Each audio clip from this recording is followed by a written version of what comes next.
अस्सलाम वालेकुम and welcome to my channel. Physics first year का हमने स्टार्ट किया हुआ है लेक्चर्स।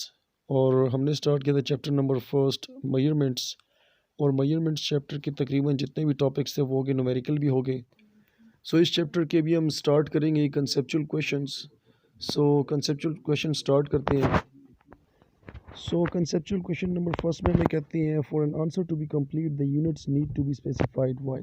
मतलब ये हुआ, हमें कहते हैं कि अगर आप एक कंप्लीट आंसर देना चाहते हैं, कंप्लीट इन्फॉर्मेशन किसी को पास करना चाहते हैं, तो उसके साथ जो उसके यूनिट्स हैं वो लाजमी मेंशन किए होने चाहिए। उसके बगैर आपका जो आंसर है वो कंप्लीट नहीं जाएगा। सो कहते हैं ऐसा क्यों है। सो आंसर में काफ़ी डिटेल है और मैं इसको एक्सप्लेन करता हूँ आपके लिए।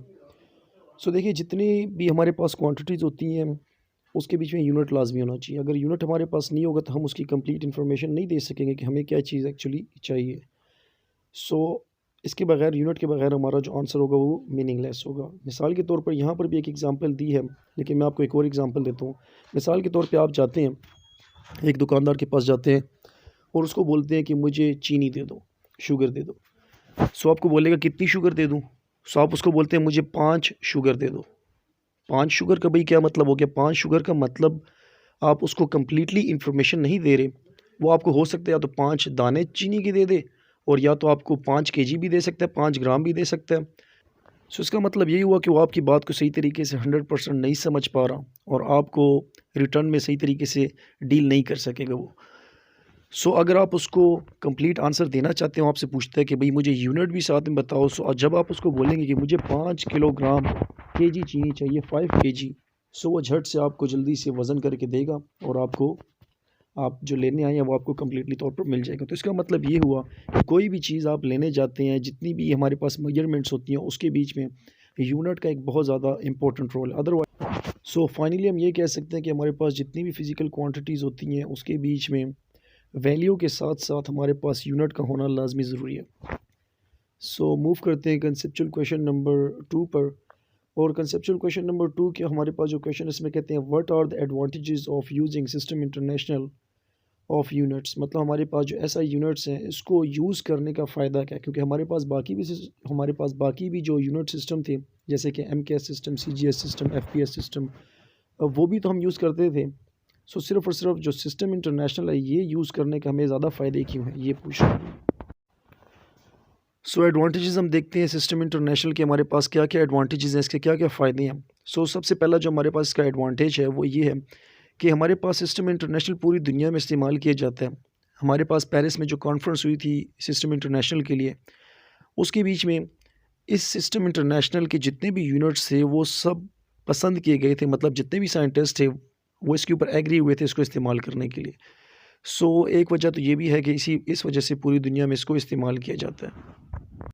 सो एक बात तो यहाँ पर समझ आ गई कि पूरी दुनिया में हमारे पास सिस्टम इंटरनेशनल यूज़ किया जाता है। सो मिसाल के तौर पे हमारे पास 2 साइंटिस्ट हैं और वो मुख्तलिफ़ ममालिक में हैं, और उन दोनों को कहा जाता है कि आप ये वाला एक्सपेरिमेंट परफॉर्म करो। एक कोई स्पेसिफिक एक्सपेरिमेंट उनको दिया जाता है कि आप ये परफॉर्म करो।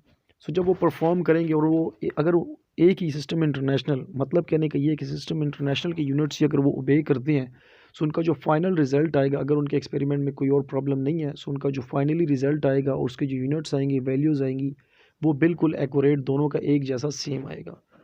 सो यहाँ पर तो उनकी वैल्यूज़ सेम आ जाएंगी, यूनिट भी सेम आएंगे।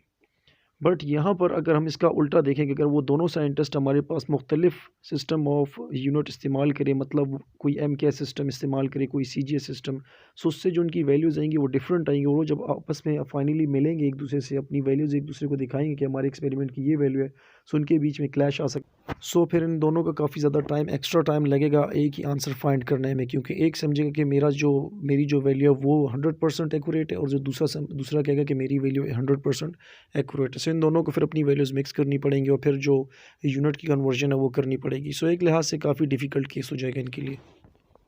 सो लास्ट 2 पॉइंट्स में यही बताया गया कि हमारे पास अगर हम सिस्टम इंटरनेशनल यूज़ करते हैं पूरी दुनिया में, सो यहाँ पर हमें एक फ़ायदा तो ये होगा कि हमारे पास गलती होने के चांसेस काफ़ी ज़्यादा कम हो जाएंगे।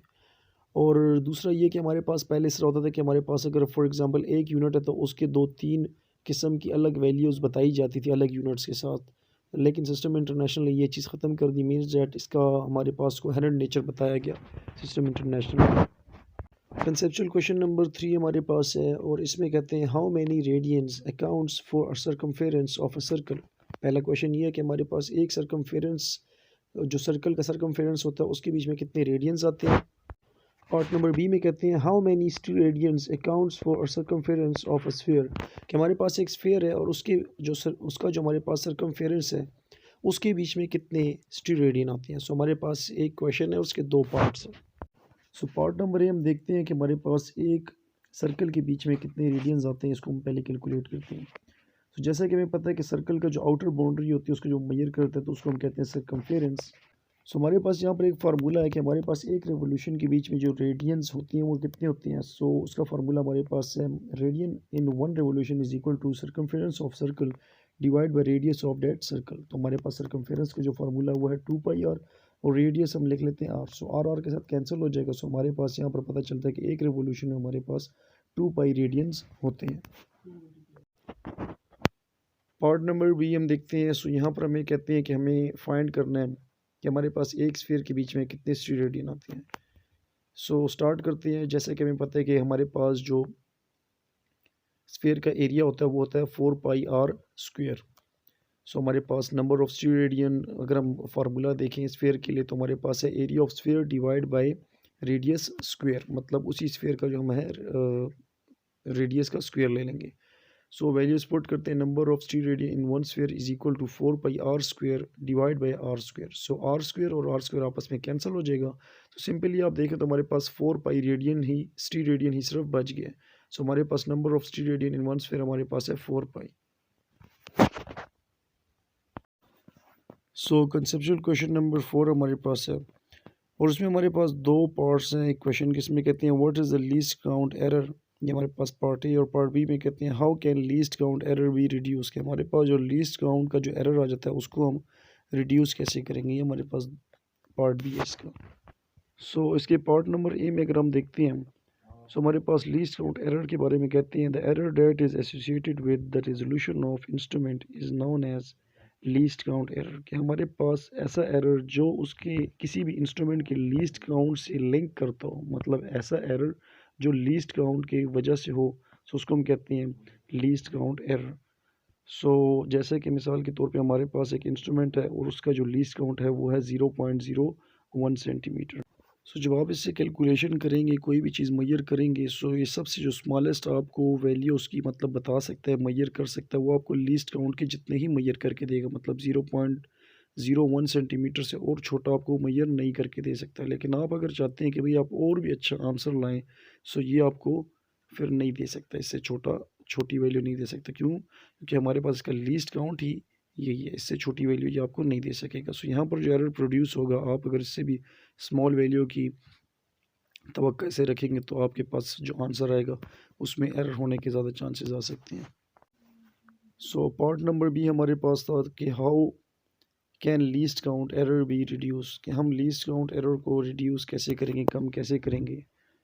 सो मैंने यहाँ पर लिखा है reduction of least count error, कि हम किस तरीके से करेंगे। उसका हमारे पास तरीका ये है कि हमारे पास जो सिस्टम हम जो यूज़ कर रहे हैं या जो हम इंस्ट्रूमेंट बल्कि यूज़ कर रहे हैं उसको हम अच्छी क्वालिटी का यूज़ करें। मींस डैट उसकी जो हमारे पास लीस्ट काउंट की वैल्यू है वो बहुत अच्छी हो, मतलब वो बहुत स्मॉल वैल्यू अच्छे से अच्छी हमें वैल्यू, छोटी से छोटी वैल्यू कैलकुलेट करके दे सके। मींस डैट उसकी रेजोल्यूशन हायर हो हमारे पास, तभी जाके हमारे पास अच्छी वैल्यू दे सकेगा।